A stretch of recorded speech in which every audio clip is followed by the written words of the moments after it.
Uma coisa está ficando clara neste último ano do atual governo: a intenção de passar a boiada e ir vendendo o Brasil, a começar pela Eletrobras. A análise é do diretor técnico do Diese, Fausto Augusto Júnior. Nos últimos 15 dias, a discussão sobre privatização voltou às primeiras páginas dos jornais no Brasil.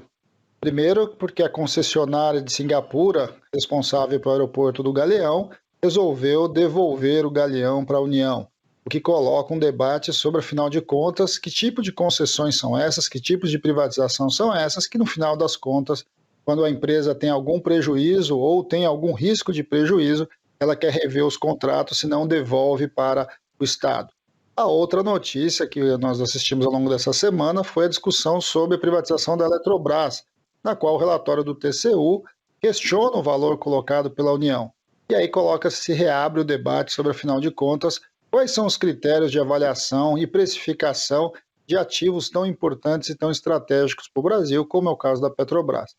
e da Eletrobras. Se não fosse o fato só do setor elétrico ter a importância que tem, a sua estratégia do ponto de vista do Brasil, do ponto de vista da nação, do ponto de vista da segurança energética do país, além de tudo, a dúvida sobre os estudos, a dúvida sobre os valores, a dúvida, afinal de contas, quem vai ganhar com essa privatização. O debate sobre a Eletrobras vai muito além do valor do preço, vai muito além, afinal de contas, se entra este ativo ou sai aquele ativo. O debate que precisa e é necessário que seja feito é, afinal de contas, como colocar boa parte da segurança energética no país na mão de uma empresa privada, provavelmente de capital internacional. No mundo inteiro, o debate sobre a questão do setor elétrico é central e estratégica, e por isso fica na mão do Estado. Aqui no Brasil, estão aproveitando esse último ano do governo Bolsonaro para tentar passar a boiada. O debate Eletrobras, Correios e as próprias novas concessões de aeroportos e terminais, de alguma forma fazem parte dessa corrida para vender o Brasil enquanto ainda há tempo. É hora do Brasil minimamente olhar com cuidado para tudo isso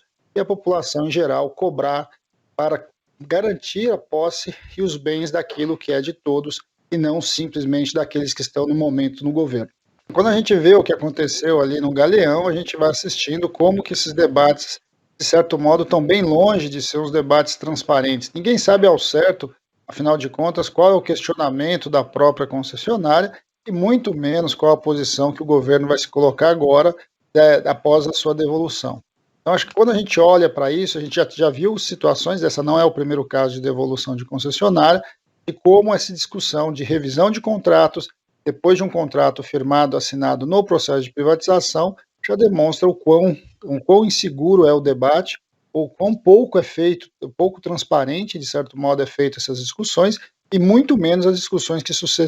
sucedem depois na manutenção e na operação desses patrimônios que foram então privatizados. A questão tem a questão do valor, tem a questão do que de fato vai estar dentro da própria privatização, mas acima de tudo é preciso fazer um debate muito sério nesse país de colocar uma empresa que tem a estrutura toda elétrica de transmissão e parte importante da geração sob o seu poder na mão de uma empresa ou na mão de um grupo empresarial. O debate da energia elétrica não é simplesmente o debate de uma mercadoria qualquer, é a base do desenvolvimento, é a base que vai impulsionar, em especial, um crescimento futuro num mundo que se transforma e que tem como matriz a energia elétrica, oriunda de diversas fontes, seja de fonte hidrelétrica, seja de fonte eólica, de fonte solar e mesmo das fontes